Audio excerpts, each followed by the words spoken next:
Hey guys, we're back with you. We're gonna go back out here and see what we can do out here on this pond. It's gonna be pretty interesting. I mean, 2 days ago we were out there. It was really nice, like south wind, really warm, feeling good. Yesterday was a lot of the same. I couldn't make it out yesterday, had some stuff to do. But today, it's a little different. The wind's blowing maybe a little bit, about the same it was 2 days ago, which can be good. I've got a tactic rigged up that could really work in that favor. But we're gonna try and do some sight fishing. I think those fish that were on that bed over there, I think they hadn't laid their eggs yet. And hell, man, we got a little front coming in over the next like 24 hours or so. It's not gonna be real bad, but tomorrow's gonna be a lot cooler, a bit windier, and some rain. And the next couple days are gonna kind of be like that with some possible thunderstorms even. So, you know, I like to think these fish can actually feel that, and they know that if the conditions are right, they got to drop their eggs if they haven't already. So we'll see, but we're gonna get out here. I got some tactics rigged up, finally got my drop shot rigged up. Wanted to go to the storage shed and grab a few other things because I got my stuff in storage at the moment, but because of the corona, everything is shut down, even the storage. Like, I couldn't even get to the store inside the storage gate. They got everything panically shut down. So just crazy. What does this world come to? But we're gonna escape the world for a minute.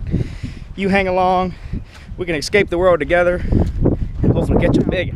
So the wind has blown the pollen mats, because against the bank over there it looks like there's pollen mats, but it's actually not. It's completely, the wind's strong enough to completely blow it to the bank entirely, so it's not in the water. Well, that's okay, we can just fish for one. But the thing is, it's cooled off a little bit. The humidity, even though the temperature is only just a little bit off, shouldn't be that big a deal, but we've got like a north wind kind of thing going, northwest, and the humidity's lower because the front, either a little mini front has already gone through based on the conditions or something like that. So the humidity's lower, it's a little bit cooler. Actually, it's amazing. The fish have completely left the beds. Like this bed right here, what we had about a 2-pound male, and there was a female that was really hanging around, really kind of committing to that bed, but had a little general area that she was wanting to cruise in, and she wants to lay those eggs. And this confirms to me that they haven't dropped eggs yet, because they completely left the bed. There was another, and that female was probably around 5 pounds, maybe close up around 6, and they have left entirely. And there was another, I think a female, because it was bigger, hanging around, that was probably 3 to 4 pounds, that would come in and out every now and then, usually from the left side. So maybe there's a bed around there or something. And you know what ended up, it's so interesting, there's a female right there. I don't know, there's two, there's the two same females. They're right here. I can barely see them now.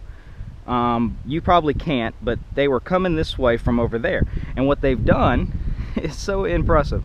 They have left this bed. It almost looks like the water has come down a few more inches, and with the little bit cooler weather, north wind, they've gone over to that bed inside the pocket that's a little bit more protected and just a little bit more stable and slightly deeper. And it's very interesting how that happens. But they literally have the buck that was over here is over there on that bed, and the two bigger, should be female bass, are, instead of concentrating in this area, they're concentrating in this area, and they're really coming to that bed. I'm looking at the buck on the bed right now, way back in the pocket back there. There's a female there going towards the bed right now, and that other female is a little farther back right here. I can actually slightly see her. A wacky rig I think would be perfect for this. I may not have exactly what I need, but I've got the drop shot because I was really anticipating to sight fish. I'm gonna try that. I've also got a frog I was wanting to use for something out here, and I'm going to see if I can't get one of them to bite the frog. Look at them right there. There's 1, 2, and then the buck on the bed. Look, they're right there next to each other. You can probably get a good look at that. That is awesome. I don't know how well you can see, but that is awesome. So they've moved to that bed. It's very, very interesting. But we're gonna try and fish for them. So what I'm gonna do now, I'm gonna keep the drop shot handy, but I'm gonna pick up these 2 other tactics that are generally really good for fish around beds or that are cruising, and just see how we can do. They sure didn't like this little worm, but they wouldn't bite it the other day. So let's see what we can do. Yeah, so I made a few casts in there with the frog. I think I might have had one of them, the female, come up and like get under it slightly, but they weren't really interested in it, which I'm not surprised with the water being a little cool and with the north wind pretty steadily blowing and whatnot that we've got. I'm not that surprised. So I also threw the floating worm in there. Nothing going. And this looking like a really good, pretty tough day, to where instead of definitely sight fishing, you're going to want to, because even the sight fish, even if you have them, they're not really going to be locked, and they're not going to be guarding anything really hard. So it's going to be kind of tough to target them, and let alone catch them. So you're kind of better off just fishing and just blind fishing. And that's probably what we're going to end up doing. But I'm going to try and target these fish really quick and just see. And then another thing I might do is I might go to the other side. We didn't venture over there. We ventured this side here, but we didn't go over there. And I'm going to go and check it out and see. It might be slightly protected from the wind. The wind's kind of blowing this direction and kind of from this kind of deal. It might be somewhat protected. Not really protected, but a little bit. And if it's not protected from the wind, that might be okay, because if it's a good just fishing day rather than sight fish day, then it might be productive to just kind of fish with the wind a little. So we're gonna see. I'm switching up the color. Instead of going to the all popular methiolate, I'm gonna mess around with this little it's like a pearl white, and just see what happens.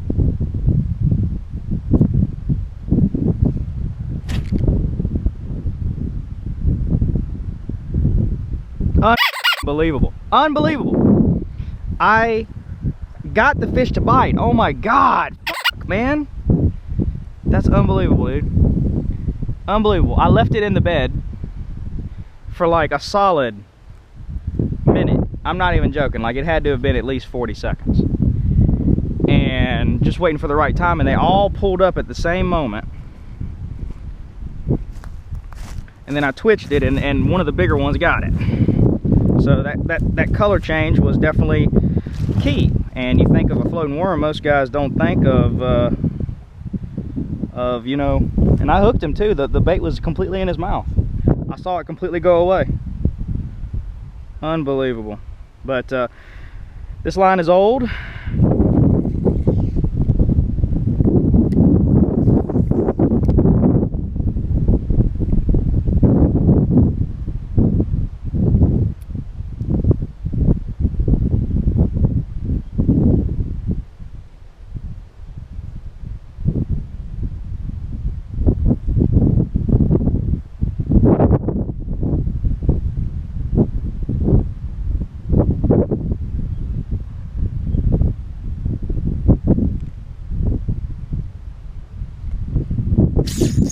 I got the bigger one. No, he come off. No.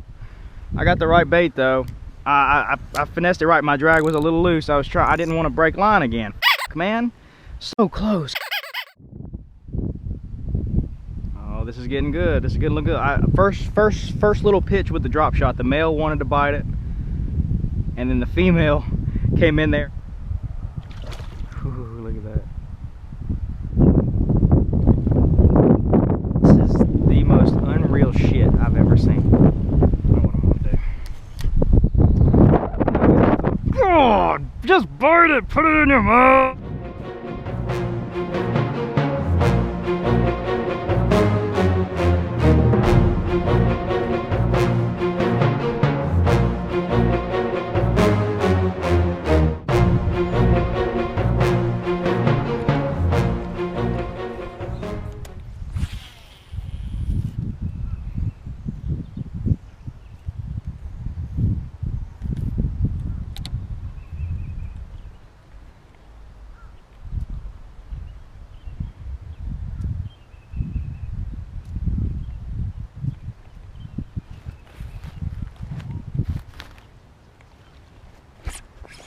Yes, that's a good one too. Fuck yeah. Oh yes. That was so awesome. That's what I'm talking about. Even with how frustrating those sight fish were, we managed something here. We have, and that's a solid fish, man. Yes.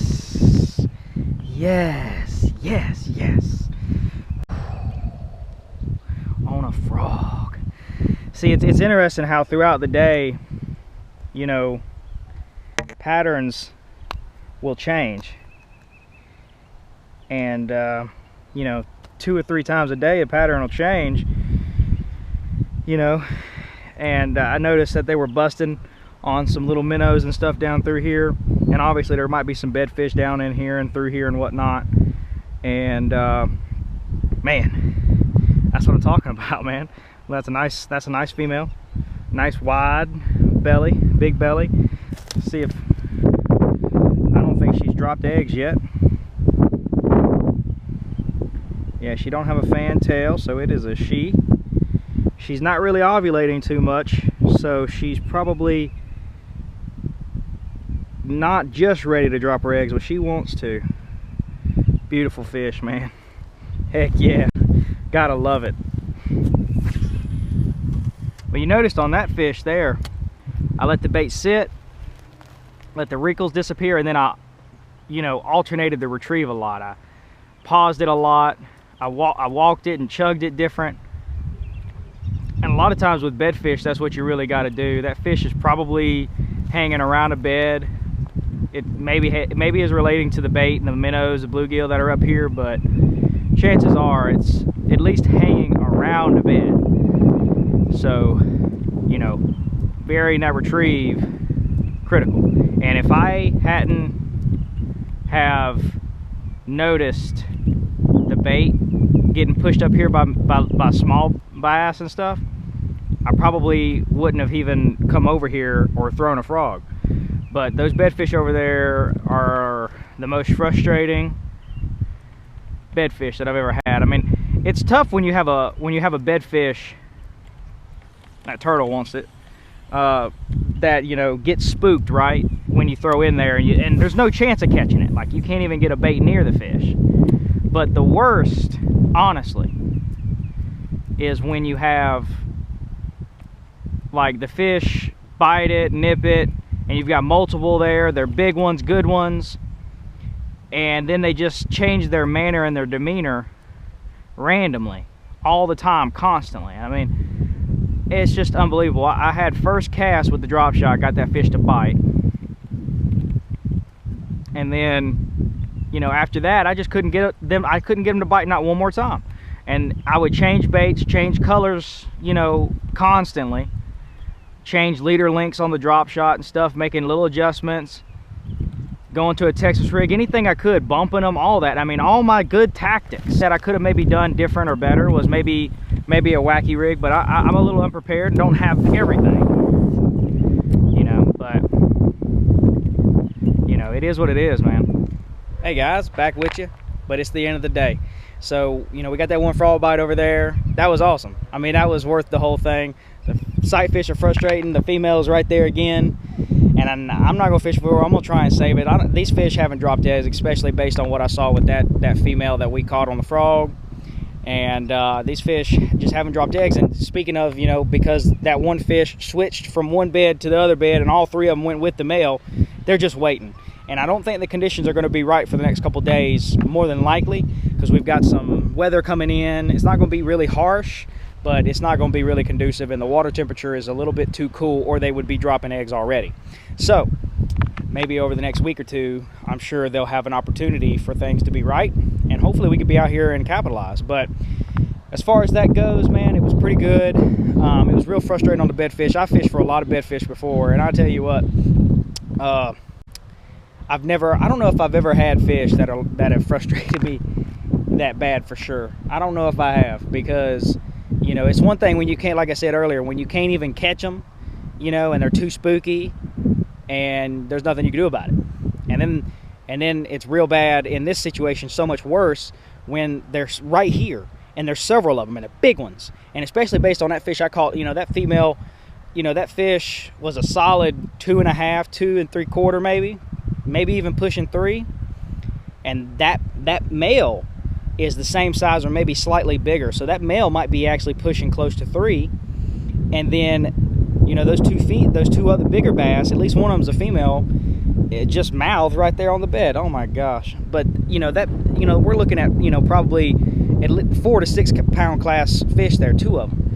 You know, so it's just real frustrating, but, you know, hey, it'll be all right. We'll get back out here, you know, regroup, rethink about some different things I want to try, and just hope for better days. But anyway, I hope that you enjoyed the video. I hope you found it entertaining, and you know, we'll get back with you on the next video. Please leave a like and comment as we're trying to, not really trying to, I'm just doing this because I want to do it, but as I'm putting some videos out, our channel's been dead. I've been MIA and basically dead for the last couple years, so it's really important to leave a like, leave any kind of comment. Enjoyed the video, can't wait for the next one, glad you're here, glad you're back, you know, any questions, anything like that, leave something in the comments, because it really helps kind of get some attention back on it. So anyway, I appreciate you watching, I really do, and look forward to making some more videos. Peace.